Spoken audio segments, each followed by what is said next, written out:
In a statement that's sparking significant attention, former President Donald Trump has called for the Federal Communications Commission, FCC, to investigate NBC's broadcasting license, specifically in response to Al Sharpton's show on MSNBC. The call comes amid ongoing debates over media bias and the influence of major news networks on public opinion. At a recent rally, Trump addressed his concerns over the direction he perceives the media taking, particularly MSNBC, which he claims holds a liberal bias. The former president accused NBC, under its parent company Comcast, of pushing a radical agenda through its programming. He directly referenced Sharpton's show, expressing his belief that it exemplifies the type of content that the FCC should scrutinize. Trump's remarks were sharp, indicating that he feels these kinds of broadcasts do not meet the standards that American viewers should expect from a reputable news outlet.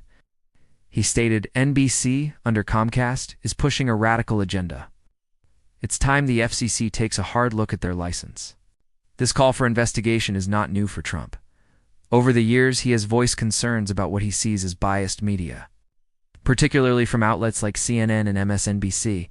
His stance reflects a broader, more frequent debate about the role of the media in shaping political discourse.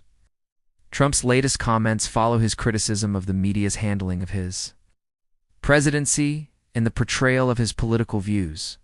However, experts on broadcasting law have pointed out that the FCC typically refrains from intervening in content unless there's a clear violation of broadcasting standards. The Commission is tasked with ensuring that broadcasters adhere to the public interest standard, which includes promoting fair and balanced coverage. But even if an outlet like MSNBC leans politically in one direction, that doesn't usually constitute grounds for FCC action. Broadcasting experts argue that, while content can be criticized for bias, it doesn't often cross the line into material that warrants a license review.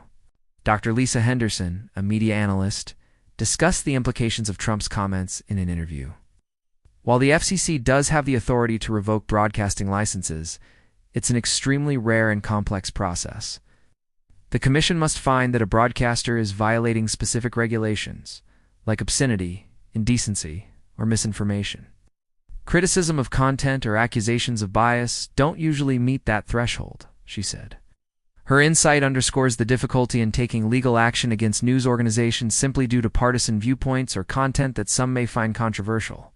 Trump's call for an FCC investigation has reignited the ongoing conversation about media regulation and the balance between free speech and public accountability. On one hand, there are those who argue that news organizations should be held accountable for any perceived bias, especially when it comes to politically charged content. On the other hand, many defend the First Amendment rights of the press, arguing that any attempt to regulate news organizations would amount to government overreach.